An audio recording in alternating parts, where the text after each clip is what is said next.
Republic society where everyone is equal, until they tell you one day out of nowhere, well, we're currently losing the war, so the government has decided to take away the citizenship of everyone who's not an Alba, or everyone who does not have silver hair and eyes. Not only all those people will be locked up and must guard a camp outside the 85 districts of the country, known as the 86th district, but they will also be forced to build a wall to protect the Republic.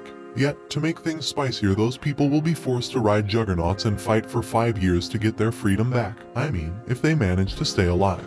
In May 2148, 9 years after the start of the war between the Republic and the Giadian Empire, we meet Vlad Elna, also known as Lena. She's an Alba citizen and major for the Republic of San Magnolia. Basically, her job is to command an 86 squadron against the Empire's legions, which are the real battle automated drones that surprisingly keep getting stronger every single time. Lena commands her team in battle through a pararade, a device that enables her to share the processor's senses and communicates with them. On the other side of the wall, we have Shane Nozen, also known as Shin the Strongest 86 and leader of the Spearhead Squadron. His team is composed of the Strongest 86, all because each squadron is composed of members with similar years of service. And Shin's squad are all almost reaching the 5 years goal to finally be free again, which no 86 has ever achieved. The thing about Shin is that his code name is the Undertaker, because he kills his own team members as he did recently. No, he's not a psychopath. If a member ends up being severely injured in battle, he feels forced to shoot his squadron member's head. He does this to stop the legions from stealing their brain and using them to improve their automated drones. He has done it over 500 times and takes a metal scrap where he craves his dead companion's name.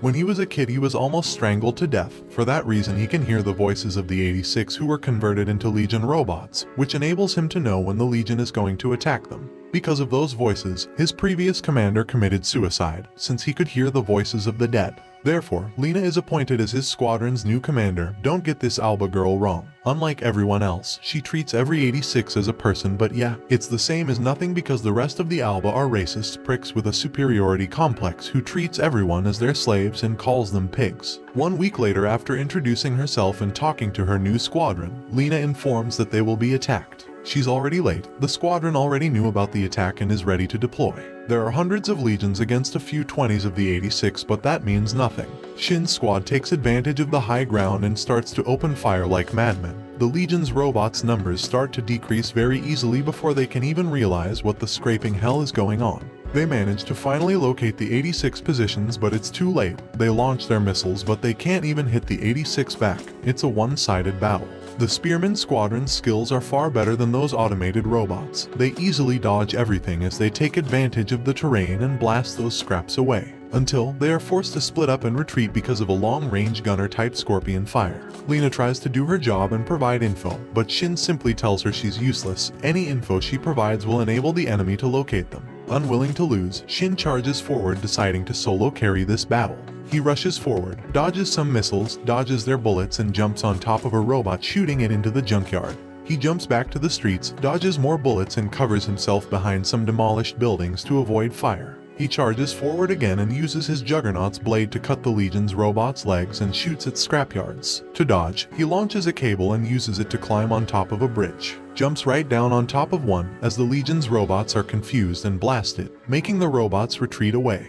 Later, Lena starts to call her squad every day, especially Shin because it's probably her kink. But not everyone wants to talk to her. I mean, nobody in the squadron wants to talk to her. Simply because why should they trust the same people who strip their rights and force them to fight to the death, and also because she seems to get close to Shin. She's quite a naive girl who believes she's going her best and they're going to win the war and change the world.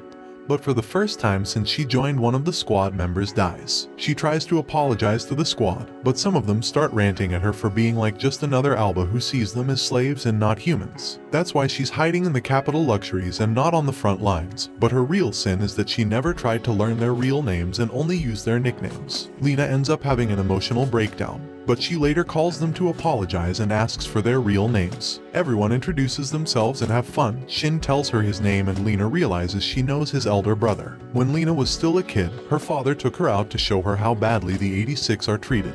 He wanted his daughter to see the reality and fight for a noble cause. However, some Legion robots attacked them while they were traveling on a helicopter. Lena's father passed away, but she was saved by Shin's brother, Shaore. Lena was the only survivor and was hiding from the Legion's robot. Out of nowhere, Shin's brother appears and dodges the robot's bullets and takes the perfect opportunity to shoot it down. During that day, Xiaorui revealed that he just wished his 5 years of service to finally end and go back home to take care of Shin. However, Shin doesn't really have good memories of his brother. When Shin was still a kid, his brother went crazy blaming Shin for their parents' deaths and almost strangled him to death. But it's all in the past. Xiaorui doesn't want to kill Shin anymore because he can't, he's already dead. During Shin's early service years, he found the Juggernaut that his brother piloted, and well, there was a body inside, but he lacked its brain. Weeks later, during another fight, they hear the voice of their previous companion who recently died. Lena starts to freak out when she hears the voices of the dead. Shin gets all mad. The Legion took his companion's brain and turned her into a puppet for the sake of this war. He finds the robot and coordinates everyone in the squad to attack and terminate the robot down, finally bringing peace to her soul. Lena doesn't understand why she could hear the voices, and Shin explains to her that unlike the Republic that uses the 86 to fight for them, the Legion robots are made with the dead 86's brains, enabling them to mass-produce robots that keep evolving. Therefore, the Republic is pretty much doomed, because once all of the 86 are gone, the Republic will have nobody to fight for them. Lena cannot believe it, as she's the typical delusional girl who believes they will end the war before all of the 86 are dead. Sometime later, Shin's squad is all partying around like crazy, but once again they must fight. They start moving forward through a forest and dodge the Legion's heavy artillery. The Legion's robots have evolved. They already know the Spearhead most used strategy and tries to avoid it at all costs. But in the other hand, the Spearheads get all hyped up and shoot them back, sending them to the scrapyard. But the numbers increase and one of the Juggernauts is blown into a swamp. Another member tries to help her just to get blown away. Some of the Legion's new humanoid robots run into his Juggernaut and attach to it to self-destruct. The girl is still stuck in the swamp and can't get away. The Legion's robots approach her and she shoots them with a gun. It has no effect. She's doomed since nobody from the Spearheads can arrive in time to save her, and she decides to take her own life. After the fight finishes, Shin checks if any of his previous companions are still alive. The guy survived the explosion but is severely injured, so he puts an end to his misery. Due to the previous events, Lena decides to request aid for her squad. She wants reinforcements, an aerial strike, she wants everything.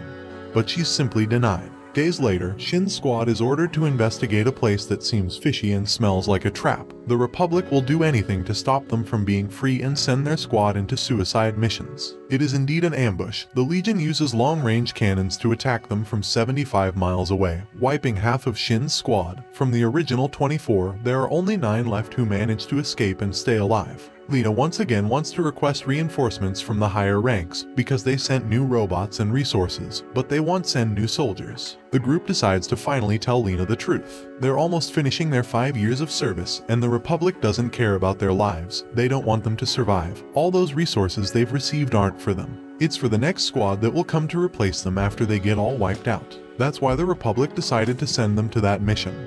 And any future mission will also be a suicide mission. Lena can't believe their words. She doesn't understand why they haven't escaped or get revenge on the Republic. They have the Juggernauts, and it would be easy for them to achieve any of both. The squad's vice captain steps in and tells her they won't feel happy by doing it. They cannot carry the guilt of allowing the legions to destroy the Republic because some Albas helped and protected them in the past. Some of them even decided to fight alongside them. It wouldn't be fair to allow all Albas to suffer and die when some of them have a gentle heart and cared about them. They also cannot let all the 86 deaths to be in vain.